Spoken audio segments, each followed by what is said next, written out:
Definitivamente estamos comprometidos con la edificación del cuerpo de Cristo sobre la faz de la tierra. Cada tema que nosotros aportamos lleva la finalidad de contribuir para el desarrollo del creyente, de la Iglesia de Dios en particular, y también para el que es incrédulo pueda llegar a los pies del Señor. Hoy voy a estar tratando un tema que tiene que ver con la obra del Espíritu Santo. Ese va a ser nuestro tema, la obra del Espíritu Santo.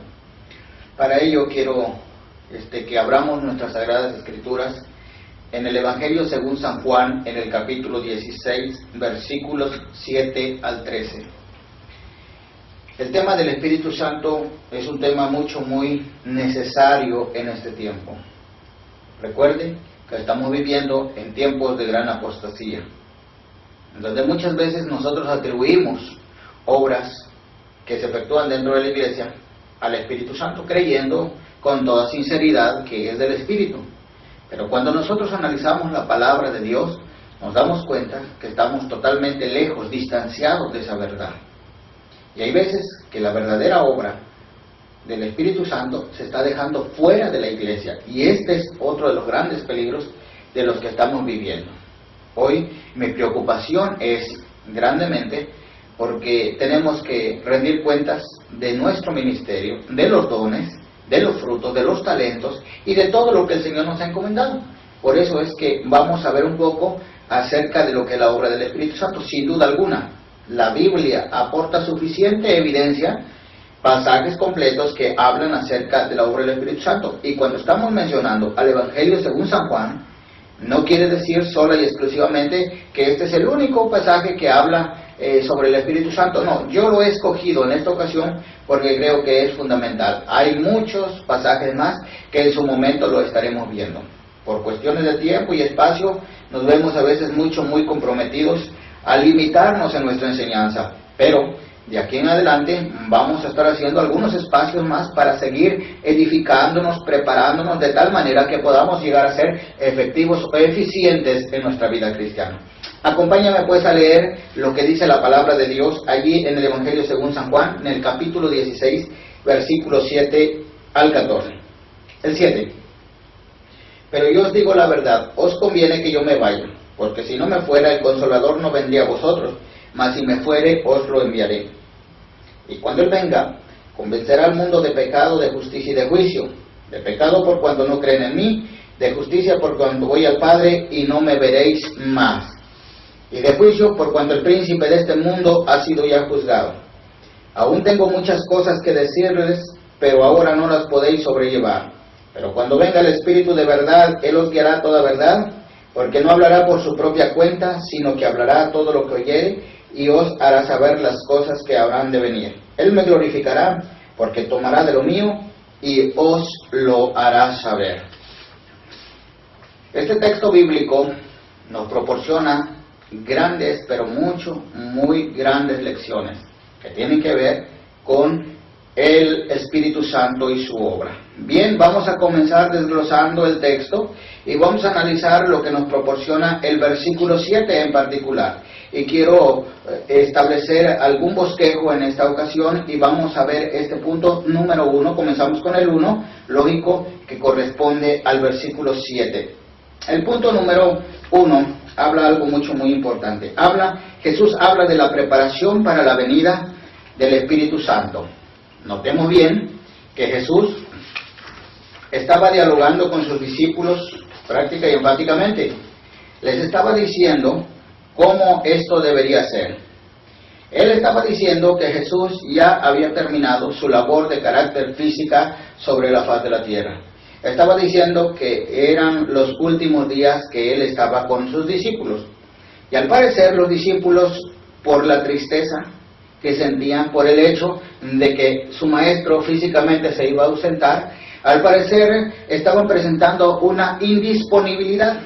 Y en ese momento los discípulos no podían aquilatar en sí lo que Jesús trataba de decirles. Por eso les dijo: tristeza ha llenado vuestro corazón. Pero fíjense nada más, muy importante cómo comienza el versículo 7. Dice: pero yo os digo la verdad. Esto a mí me llama mucho la atención. Jesús afirmó categóricamente que estaba hablando la verdad. Tal era la verdad de Cristo que Él mismo se identificó con la verdad. En el mismo libro habla de la siguiente manera y dice: yo soy el camino, la verdad y la vida. Él se identificó con la verdad. Cabe mencionar que Jesús es la verdad científica, es la verdad teológica, es la verdad filosófica, es la verdad histórica, es la verdad en todos los aspectos existenciales de la vida que se pueda mencionar. No hay otra verdad fuera de Cristo Jesús. Ahora Él está afirmando, dice: yo les digo la verdad. Al parecer los discípulos muestran una aptitud de no creerle a su maestro. Bueno, sabemos de antemano que dos de sus grandes discípulos, como lo era el apóstol Tomás y el apóstol Felipe, sufrían de la misma enfermedad, eran incrédulos. Entonces, ellos eran las personas que como que sembraban la raíz de las dudas dentro del gremio de los discípulos. Ahora hay algo importante: Jesús está por irse y Él les dice y afirma: yo les digo la verdad. ¿Qué consideraba Jesús en esa verdad? Lo que Jesús consideraba era lo siguiente: dice, os conviene que yo me vaya. En realidad debemos también nosotros entender que Jesús siempre está haciendo las cosas que a nosotros nos convienen. Hay veces que los nos de Dios tienen que ver mucho a nuestro favor, y los sí de Dios también. Entonces debemos entender esto como algo muy importante, porque dice: a ustedes les conviene que yo me vaya. Si yo me quedo, no vamos a lograr muchas cosas que están planeadas. No podemos desarrollar con toda libertad si yo obstaculizo la obra del Padre. Es decir, si Jesús se quedaba, entonces no iba a ser de gran impacto o de gran bendición como se tenía en mente hacerlo, sino que Jesús le está diciendo: ha llegado el momento de dar otro paso más, de avanzar, y ahora es el momento que ustedes deben entender. A ustedes les conviene que yo me vaya. Y aquí la tercera cosa que menciona: porque si yo no me fuere, qué tremendo, si yo me quedare, una cosa sucedería. ¿Cuál es esa cosa? Dice: el Consolador no vendría a vosotros. Aquí nosotros estamos encontrando entonces cómo Jesús está preparando el terreno para que el Espíritu Santo pudiera venir. Por eso dice, si yo no me voy, el Espíritu no va a venir, el Consolador. Aquí es la primera vez donde nosotros encontramos el término Consolador relacionado con el griego parakletos, alguien que está junto a algo. Esto es algo muy importante. Mi propósito es que venga el Espíritu Santo para que sirva como consolador, para que esté junto a ustedes, para que les instruya y para que, tantos beneficios que más adelante vamos a estar discutiendo sobre este particular, que Jesús quería que los discípulos entendieran. Pero sigamos leyendo el texto. Dice: el Consolador no vendrá a vosotros, mas si me fuere, os lo enviaré. Cabe mencionar también que Jesús estaba enseñando en esta preparación, una enseñanza previa estaba dando, diciendo: yo soy el que voy a enviar al Espíritu Santo. ¿Qué quiere decir? Que el Espíritu Santo no vino por iniciativa propia. Él vino como el resultado, en obediencia a lo que Jesús dijo: yo lo enviaré. Él no vino por su propia cuenta. No sabemos si estaba dentro de las disponibilidades del Espíritu Santo venir a la tierra, porque eso no lo muestra la Biblia, pero lo que sí sabemos es que Jesús fue quien lo envió.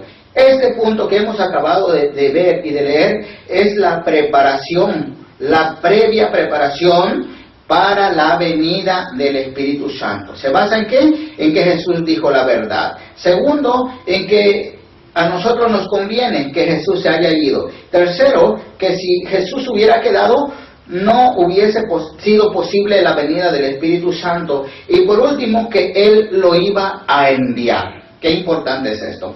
Pasemos a nuestro punto número 2, al punto clave que quiero llegar. Esto es algo muy importante.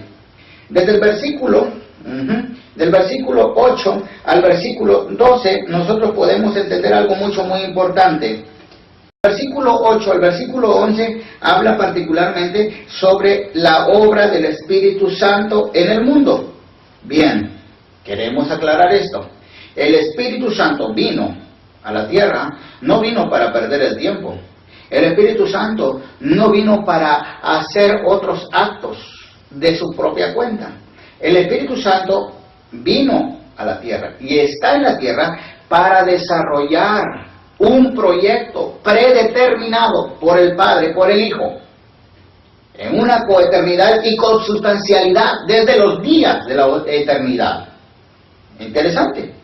El Espíritu Santo entonces está elaborando todo lo que el Espíritu Santo está haciendo, sean grandes cosas o sean cosas minúsculas, encajan dentro del proyecto de Dios.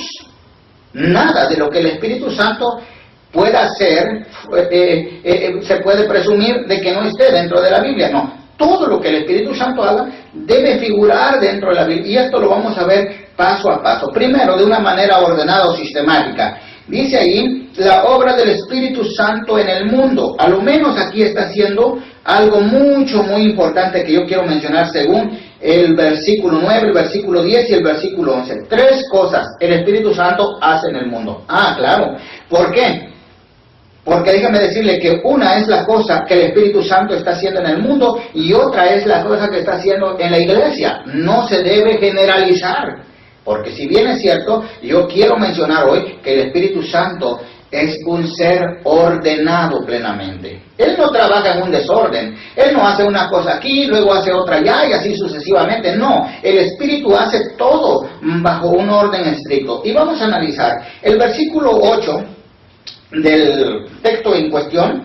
Estamos hablando, dice, y cuando Él venga, ¿qué va a hacer? Dice, convencerá al mundo de pecado, de justicia y de juicio. Parece que el versículo 8 es una introducción de la obra que el Espíritu Santo va a hacer en el mundo. ¿Qué va a hacer? Convencer de pecado. ¿Convencer de qué?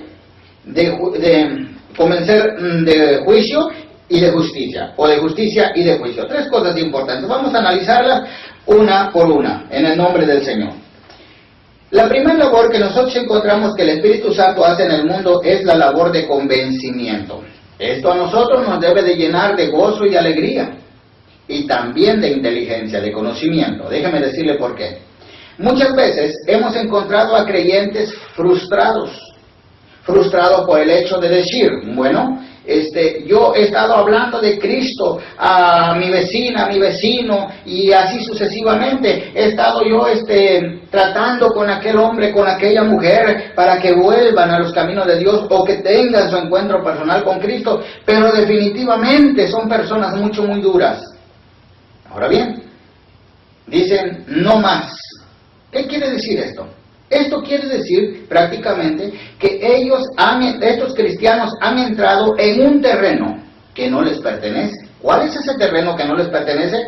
Es decir, la labor de convencimiento. Déjeme decirle que el Padre está perfectamente consciente de que usted y yo somos personas incapaces de ejercer la labor de convencimiento. Por eso esa labor se la ha adjudicado al Espíritu Santo, quien Él sí es capaz de convencer. La Biblia dice que el trabajo del Espíritu Santo en el mundo es convencer al hombre. Inciso A, estamos allí. Convencerá al hombre del pecado de incredulidad. ¿Por qué? Por cuanto no creen en mí. Yo no puedo convencer al hombre de que está en pecado. ¿Por qué? Por mi testimonio, por mi conducta, por lo que usted quiera. Soy incapaz de hacer eso. Si usted lee la Gran Comisión, usted se va a dar cuenta en Mateo 28, 18 al 20, que en ningún momento Jesús comisiona a sus discípulos a que convenzan al mundo de pecado. Jesús está ordenando enfáticamente a sus discípulos que vayan y hagan discipulado. En Marcos capítulo 16 también, versículos 15 al 18, dice, id y predicad el Evangelio. No dice, vayan y convenzan al mundo de pecado.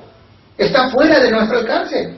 Si usted está tratando de convencer a su papá para que rinda su vida a Cristo, si usted está tratando de convencer a su esposo para que venga a los caminos de Dios, si usted está tratando de convencer a su esposa para que venga a los caminos de Dios, si está tratando de convencer a todo el mundo, deje de convencer. No va usted a tener éxito.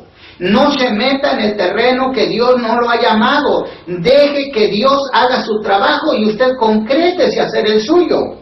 ¿Cuál es el suyo? Hablar de Cristo solamente. Limitarnos a la tarea fácil y sencilla que está a nuestro alcance. Eso es. Si nosotros nos metemos al terreno que no nos pertenece, vamos a terminar amargados, frustrados, tristes, definitivamente. Y Dios quiere evitar esas congojas entonces en nuestra vida. Deje entonces que el Espíritu Santo, bueno, ahora estamos hablando, dice, cuando Él venga convencerá al hombre de pecado. ¿De qué pecado? Por cuanto no creen en mí. Hay un pecado por el cual Dios ha determinado que la humanidad va a ser destruida. ¿Cuál es ese pecado? Ese pecado simple y sencillamente es el pecado de incredulidad. Es decir, el rechazar a Cristo como su Salvador. Qué importante es esto. El mundo no va a ser condenado porque es adúltero, porque es fornicario, porque es avaro, porque es ladrón, porque es homicida, porque es mentiroso, porque es borracho. El mundo no va a ser condenado por todos esos que llamamos así vicios o pecados, son los frutos de la incredulidad. Por eso el mismo escritor del Evangelio, quien es el apóstol San Juan, en su carta dice que el que peca no ha nacido de Dios.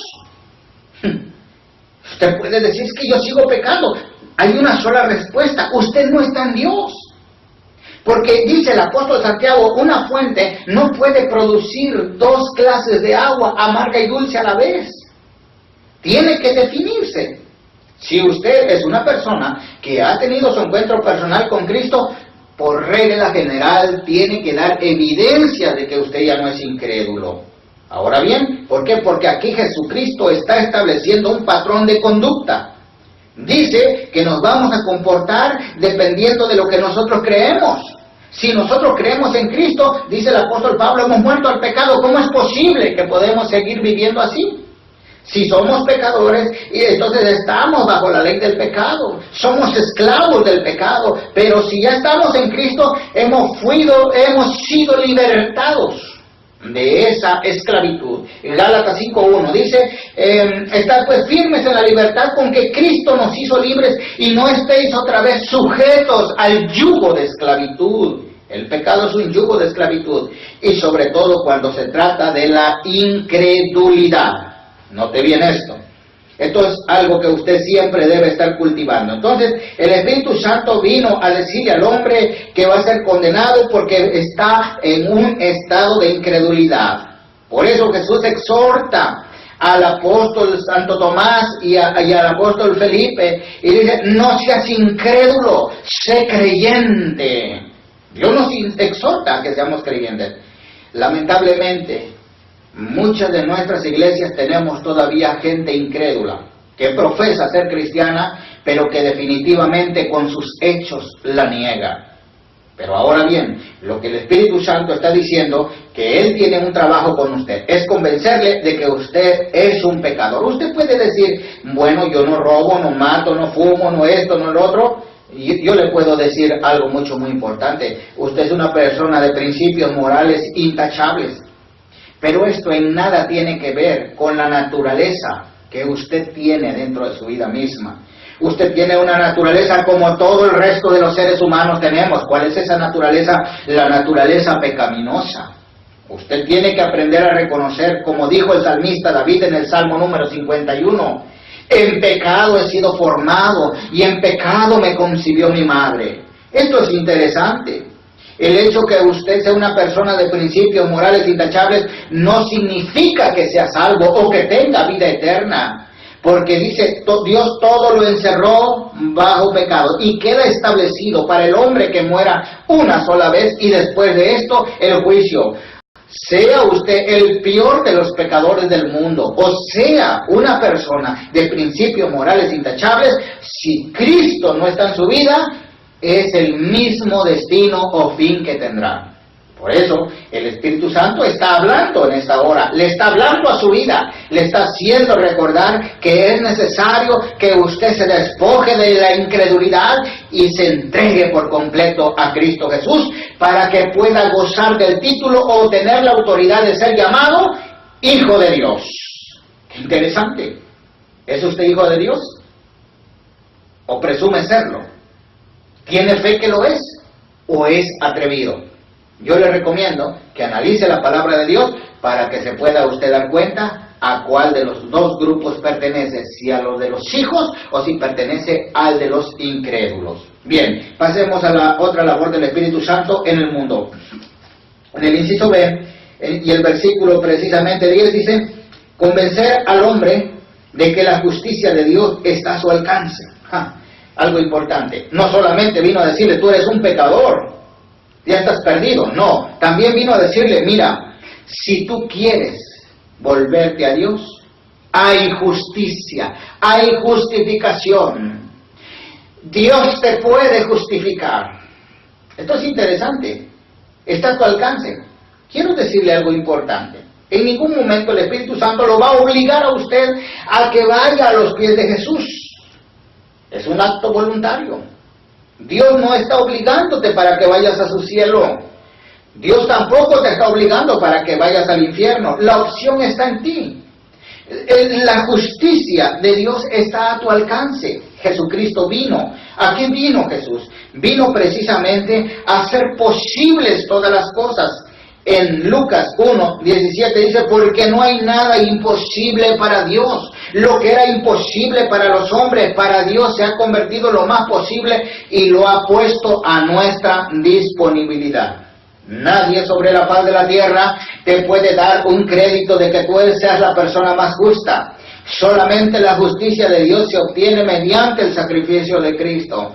Si usted es una persona que quiere en realidad enmendar su vida, quiere volverse a Dios y quiere ser participante de la justicia de Dios, no hay otro camino, sino el cual usted tiene que obedecer enfáticamente las Sagradas Escrituras. Dejar que Dios aplique la justicia de su Hijo Cristo sobre su vida, en donde Dios lo determina a usted como una persona que nunca ha pecado. ¿Puede usted decir, será posible esto?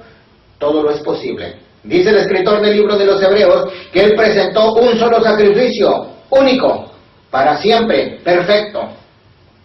Si Jesús no le puede ayudar, definitivamente nadie fuera del universo o dentro del universo le va a poder ayudar. Solamente su problema puede ser solucionado en la persona de Cristo. Está diciendo entonces el Señor Jesucristo en el versículo 10, el texto en cuestión, está diciendo que la justicia está a nuestro alcance entera y definitivamente. La tercera obra del Espíritu Santo que hace con la labor de convencimiento en el hombre es precisamente lo que nos dice el versículo 10. El versículo 10 dice, convencer al hombre del juicio, de que el juicio de Dios está decretado. Yo quiero decirle en el nombre del Señor esto. Mientras usted esté sobre la faz de la tierra, usted es libre para tomar cualquiera de las dos decisiones. Bien, yo quiero enseñarle algo en esta hora. Dios no se maneja bajo el punto de neutralidad. En este mundo solamente hay dos inclinaciones posibles que nosotros podemos hacer. Primero, es inclinarnos hacia Dios, o segundo, inclinarnos al diablo, pero no podemos darnos el lujo de decir, yo no estoy ni con Dios ni con el diablo. ¿Por qué? Porque si usted no se decide por Dios, por ende, Dios va a tomar en cuenta que usted está declinado por el diablo. ¿Por qué? Porque el territorio del diablo es muy amplio. También el de Dios. Pero déjeme decirle una cosa. Dios es una persona en determinado momento extrema. Por ejemplo, leemos en el libro de Apocalipsis, dice, por cuanto no eres ni frío ni caliente, sino que eres tibio, te vomitaré de mi boca.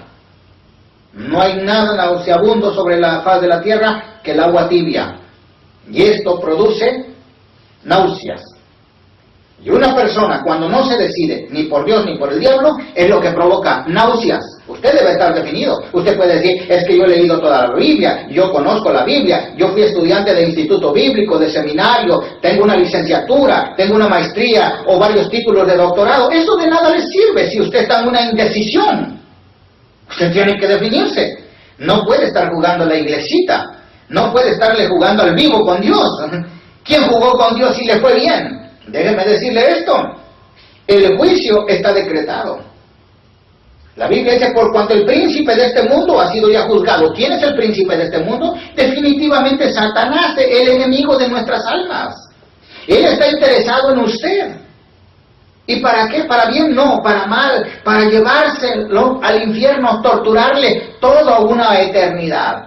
En ningún momento Dios hizo el infierno para el ser humano, menos el lago de fuego. La Biblia dice que estos lugares fueron creados y determinados para Satanás y sus demonios y todos aquellos que se rebelaron en contra de Dios. Ahora bien, las personas que van con Satanás al infierno van precisamente no porque Dios las manda, sino porque ellos han tomado la determinación de ir allá. Y usted dice, ¿cómo es posible esto? Esto es posible. Cuando usted rechaza a Cristo, usted rechazó su oportunidad de vida eterna y de salvación y entonces optó por seguir el destino final del diablo. El diablo ya no alcanza perdón. Déjeme decirle esto. No hay ningún pasaje bíblico que hable que Dios haya muerto por el pecado de los ángeles o por los querubines. Jesucristo vino solamente a morir por el ser humano. ¿Y sabe por qué? Porque usted lleva la imagen y lleva la semejanza de Dios.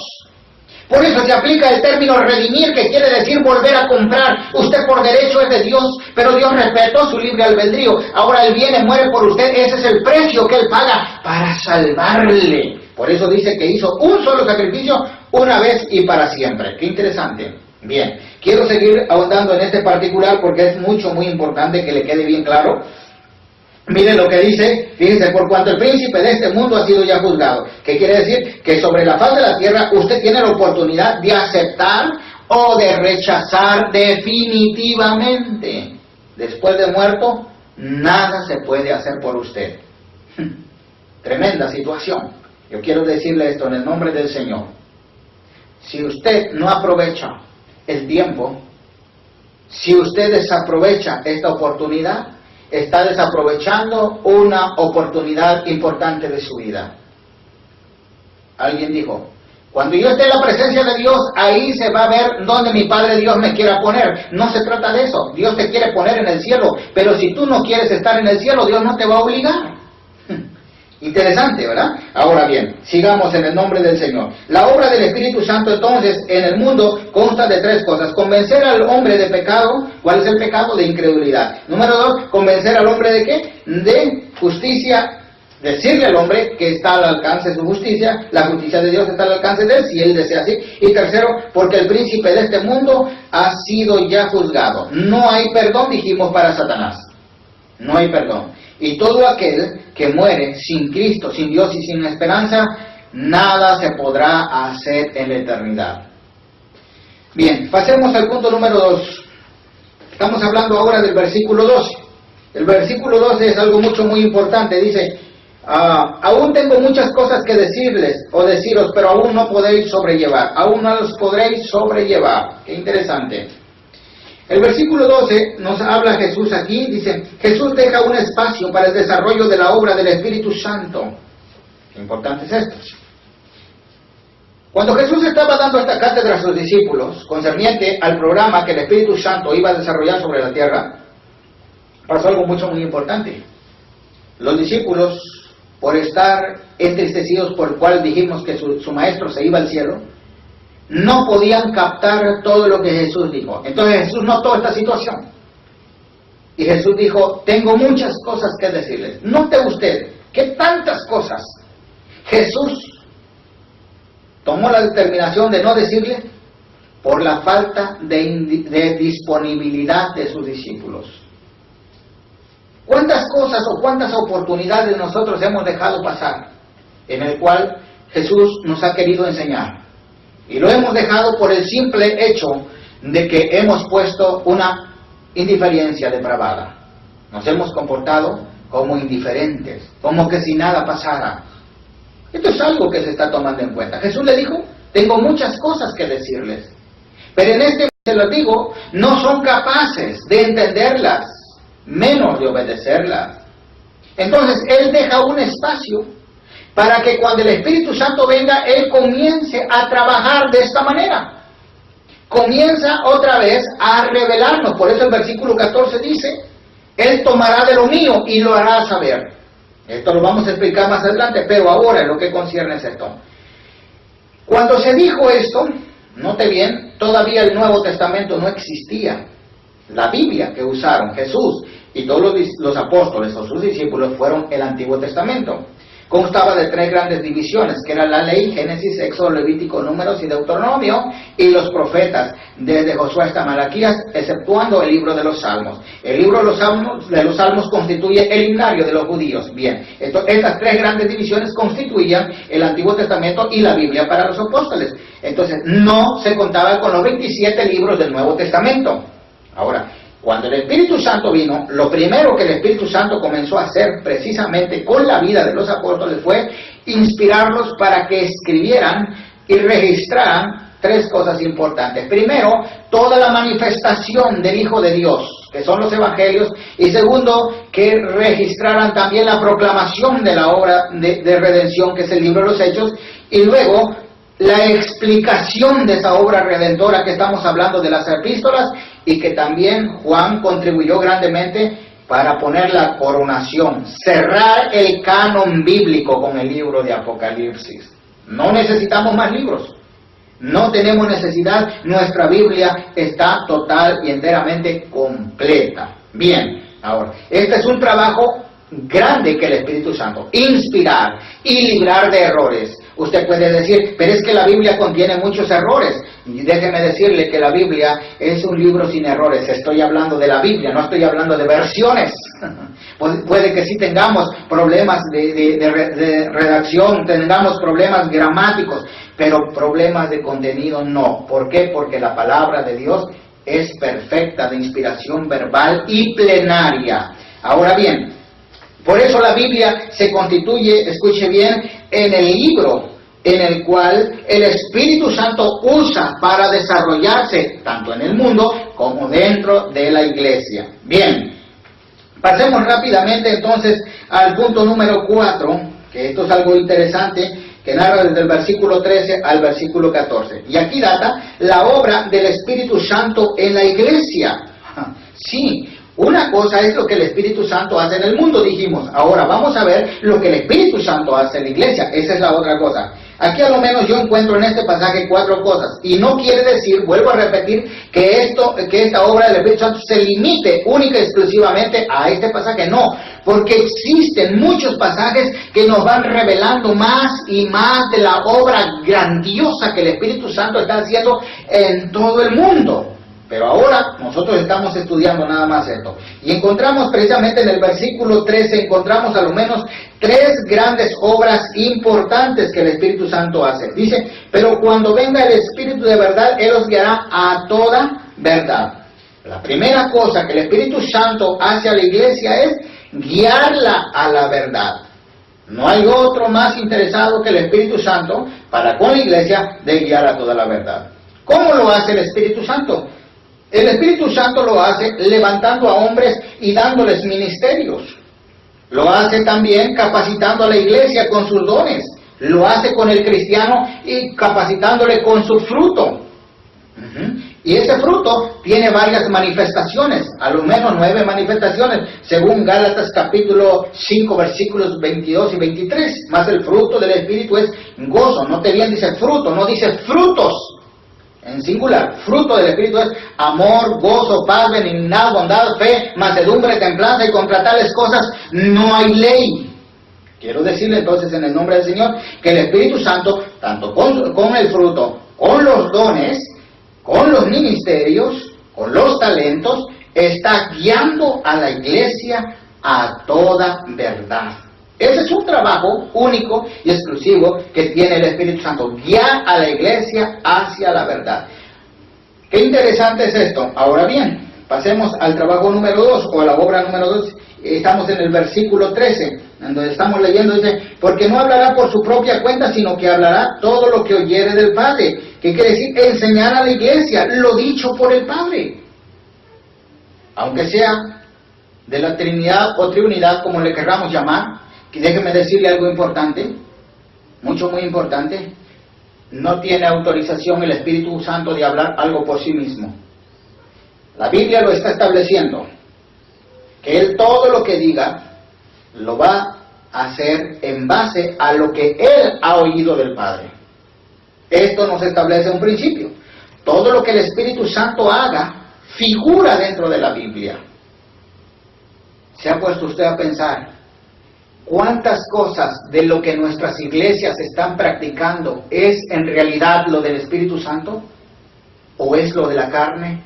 ¿O es lo del diablo? Yo dejo que mediten eso, porque es importante que usted piense.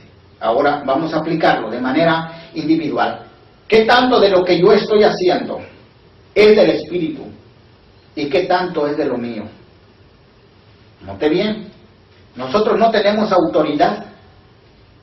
Escuche bien, no tenemos autoridad para trabajar en la obra de Dios de acuerdo a nuestros pensamientos, de acuerdo a nuestras propias inquietudes o nuestro propio instinto. Dios ha dejado sus reglas. El Espíritu Santo es el único capacitado para esto y Él lo hace en base a su palabra, a la palabra escrita. Esto es interesante, porque no hablará nada por su propia cuenta, sino que hablará todo lo que oyere del Padre. Me preocupa esto, porque he escuchado un sinnúmero de expositores bíblicos que afirman que lo que están haciendo es del Espíritu Santo, cuando en realidad ni siquiera una milésima de esa práctica figura en las Sagradas Escrituras. Es triste. Yo quiero decirle que usted comience a cultivar el temor de Dios en su vida. Comiéncese a sujetar.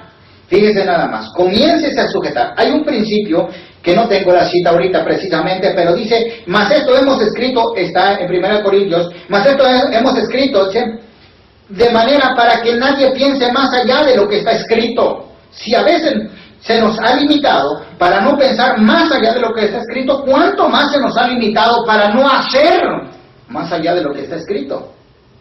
Ahora dice, cuando nosotros hayamos hecho todo lo que teníamos que hacer, nos graduamos como siervos inútiles. Porque siervos inútiles somos, porque lo que deberíamos hacer, eso hicimos. Ahora bien, estamos allí precisamente que el Espíritu Santo enseña a la iglesia lo dicho por el Padre. No lo dicho por otras cosas, otras personas. No lo dicho por Él mismo, sino lo dicho por el Padre. O sea, está siguiendo un programa al pie de la letra. Yo no creo en esas falsas revelaciones que dicen, ahora tengo una revelación de esta naturaleza y ahora Dios me ha revelado este nuevo camino y este nuevo proyecto. No, no hay nada nuevo, todo es repetitivo. Los principios están establecidos. Déjenme meterme un tantito más allá a la cocina, porque ya estamos entrando en confianza. Y yo quiero decirle esto, algo muy importante. Hay veces que nosotros implementamos métodos dentro del seno de nuestra iglesia, porque, fíjese, por querer evadir una responsabilidad que está escrita en la palabra de Dios. Note bien, la palabra de Dios es de carácter eterna, es decir, la palabra es de permanente actualidad, no pasa de moda. Cielo y tierra pasarán, pero mis palabras no pasarán.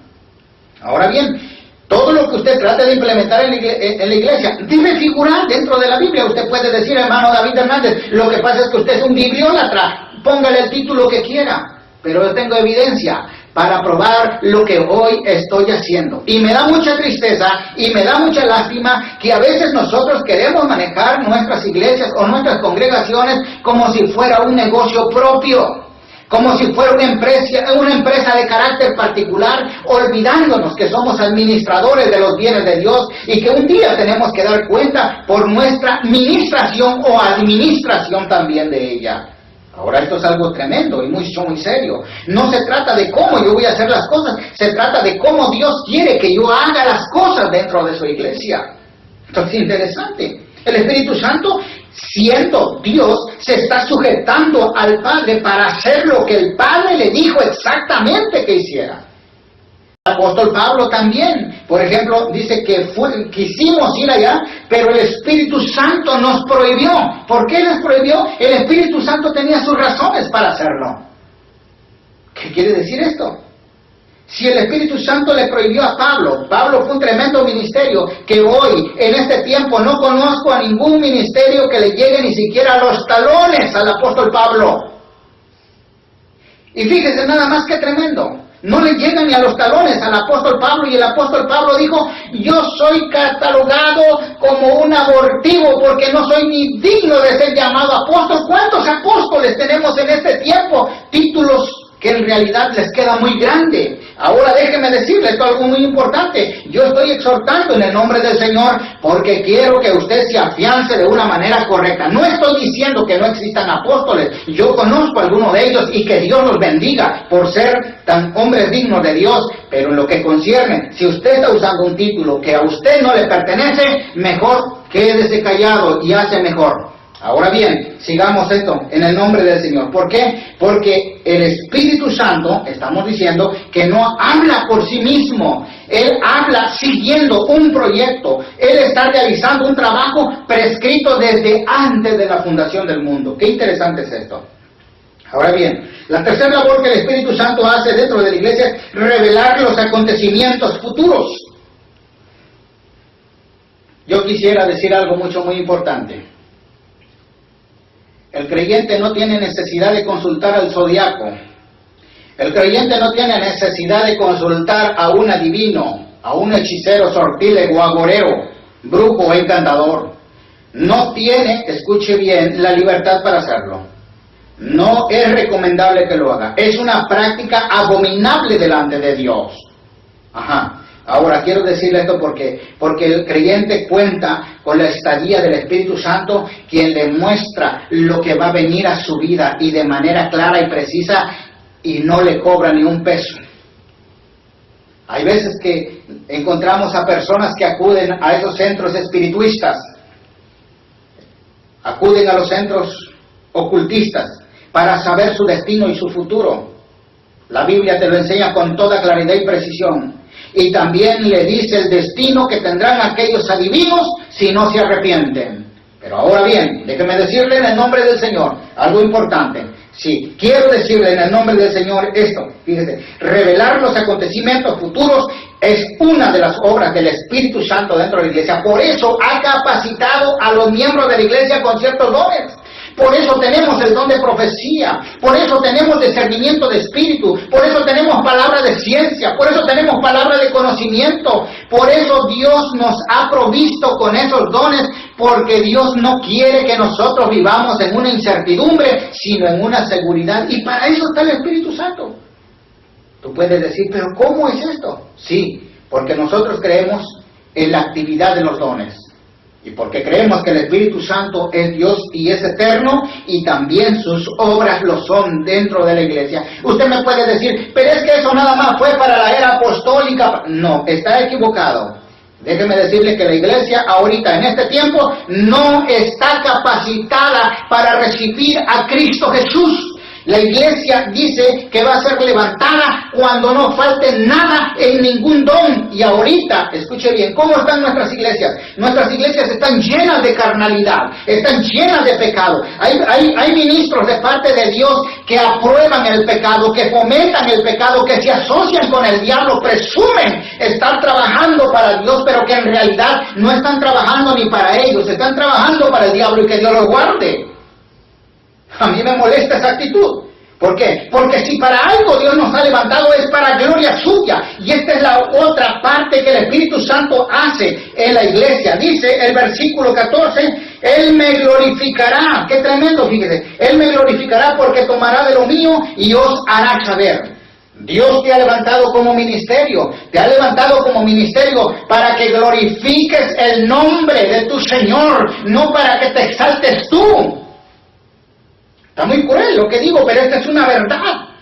Es una verdad que tiene que ser predicada. Dios me ha levantado para glorificar al Padre. Quizás yo no soy un excelente expositor, pero lo que hoy hago, lo hago con verdad y con sinceridad y basándome en la recta interpretación de la palabra. Y es necesario que se te diga esto, porque si no, tu fin será muy triste. Mira lo que dice el Evangelio según San Mateo, capítulo 7, versículos 21 al 23. Muchos en aquel día me dirán, Señor, Señor, no en tu nombre profetizamos, no en tu nombre echamos fuera demonios, no en tu nombre hicimos muchos milagros. Y dice, entonces yo les declararé aquel día, nunca os conocí, apartados de mí, hacedores de maldad. ¿Por qué?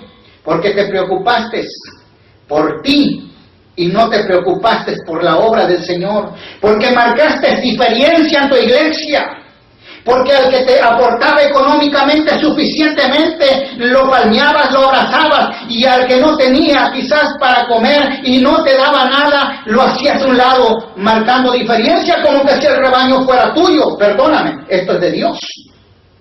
Ten cuidado con lo que haces. Sería muy bueno que después de esta exposición tú revisaras tu vida y optaras por lo mejor, por el mejor camino. Escucha bien, tú tienes la finalidad, así como el Espíritu Santo, de glorificar a Jesús en tu familia, en la iglesia donde estás pastoreando, en tu ministerio, en tu trabajo. Esa es tu responsabilidad, glorificar, porque dice que fuimos creados para gloria suya, no para gloria nuestra, que el Señor nos libre. Bien, hemos entonces estado hablando y quisiéramos hablar mucho sobre este particular, pero creo que esto es esencial para que contribuya con la formación y la edificación. Ahora bien, hermano, fíjate nada más en qué problemas estamos muchas veces.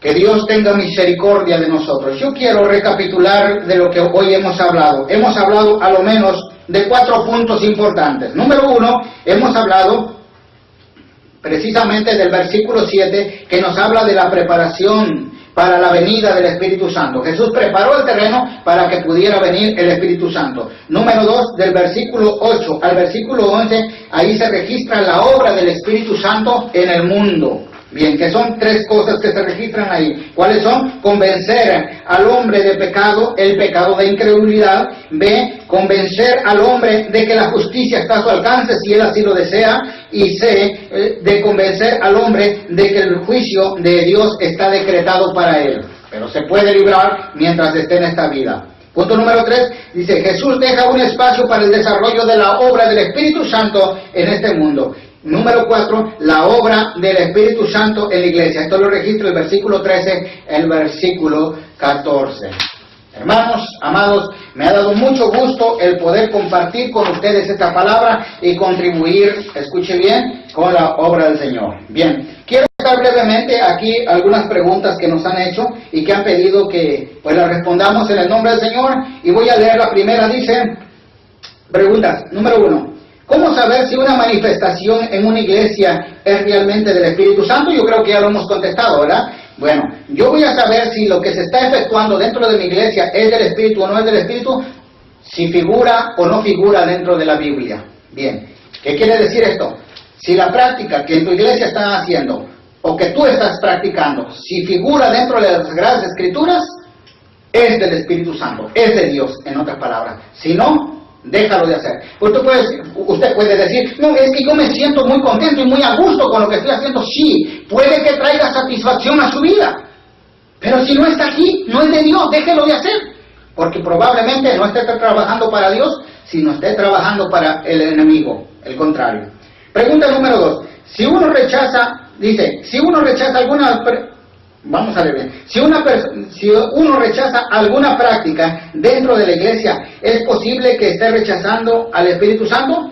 Aquí voy a contestar de 2 maneras, sí y no. Bien, porque hay cosas que el Espíritu Santo quiere que hagamos dentro de una iglesia y no las hacemos por el simple hecho que no nos gusta. Por ejemplo, tenemos problemas para la generosidad, no nos gusta aportar económicamente para el desarrollo de la obra de Dios. Lo tenemos que hacer porque es una práctica que la Biblia se aprueba.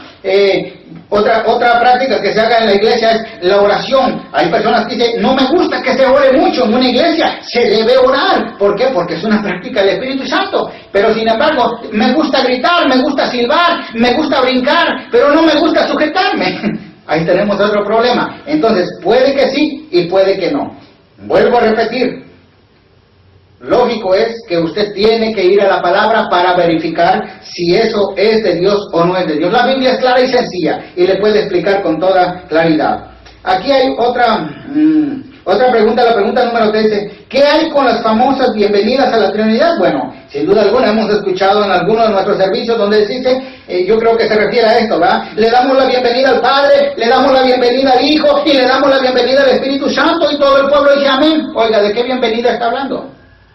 Esa es una práctica antibíblica. La Biblia dice que Él goza de un atributo que es omnipresencia. La omnipresencia es un atributo que define a Dios como el ser que está en todas partes, en todo lugar y en el mismo tiempo. Él no está limitado ni al tiempo ni al espacio. Él está allí. Por lo tanto, escuche bien, desde el momento en que usted se reúne para hacer una reunión de carácter espiritual, alabar, glorificar el precioso nombre de Dios, el Espíritu Santo, el Hijo, el Padre, están allí. Porque dice Mateo capítulo 28, versículo 20, enseñándoles que guarden todas estas cosas, yo estoy con vosotros todos los días hasta el fin del mundo. No hay necesidad de darle la bienvenida al Padre, ni al Hijo, ni al Espíritu Santo, porque Él está. Dice 1 Corintios 3:16 que nosotros somos morada del Espíritu Santo. Hay prácticas antibíblicas que a veces las señalamos como bíblicas y no deben ser así. 4. ¿Tiene que haber una manifestación en lenguas para ser bautizados en el Espíritu Santo? No, definitivamente no. Algunos apoyan esta teoría, pero no hay suficientemente base bíblica. Las evidencias bíblicas que muestran más se registran en el libro de los Hechos. Pero el libro de los Hechos no tiene como propósito el establecer la doctrina. Tampoco el libro de los Hechos registra el modelo de la iglesia. El libro de los Hechos solamente registra el principio de la iglesia. Todas las epístolas paulinas registran ya, y las epístolas de Pedro y de Juan registran cómo se debe desarrollar la iglesia, pero el libro de los Hechos nada más registra el principio, más no el modelo. ¿Por qué digo esto? Porque muchas personas estamos obligando a las personas a que hablen en lenguas, y hay iglesias donde inclusive se enseña a hablar en lenguas, cuando en realidad esta es una práctica que no debe ser así. Cuando estemos estudiando en otra ocasión lo que es el bautismo en el Espíritu Santo, entonces estaremos hablando de la evidencia inequívoca. Pero mientras tanto, nos limitamos a decir lo que hemos dicho. Que el Señor me los bendiga rica y abundantemente. Se despide de ustedes el pastor David Hernández.